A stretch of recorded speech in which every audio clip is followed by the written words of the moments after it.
a network problem and we'll try to rectify that. But Pathikrit is also on the telecast with me. Pathikrit, again, there have been international media outlets, news agencies who have been tracking every step of the way the tariff war that has been waged by President Trump, and there is not a single country that has been left unimpacted, from United Kingdom to the Latin American countries to South Korea, Japan, China, India, South Asia.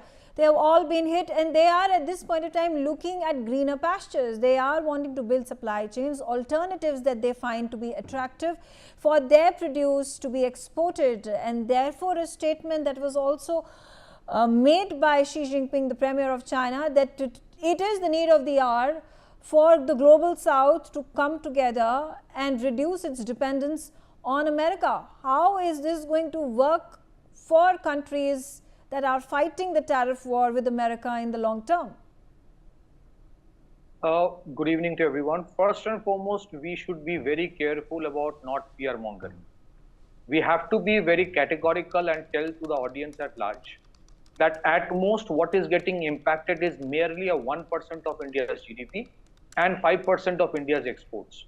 So we have gone through phases when we had economic sanctions imposed on us after the nuclear test we had in 1998, when our economy was far weaker. And even then we withered it all and came out as a stronger nation. So this time, let's not presume that the skies are falling on us. Yes, there are challenges. Yes, there are problems.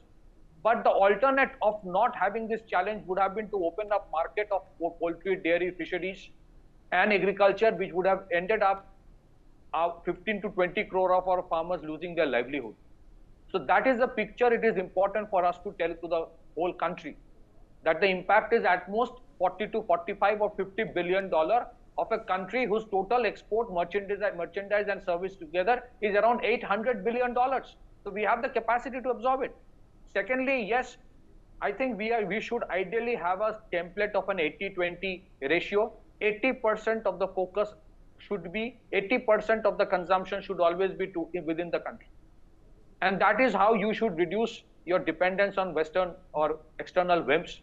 I think we are fortunate that we are not an export-oriented economy. Our entire export as percentage of GDP is barely around 20 to 22%.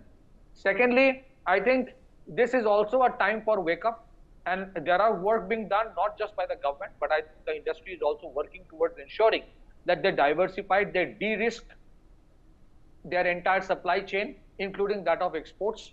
And you would see certain shoots, green shoots that one can witness in terms of many of the countries then trying to have a symbiotic relationship with each other. Many other countries who are equally impacted produce certain things that we need.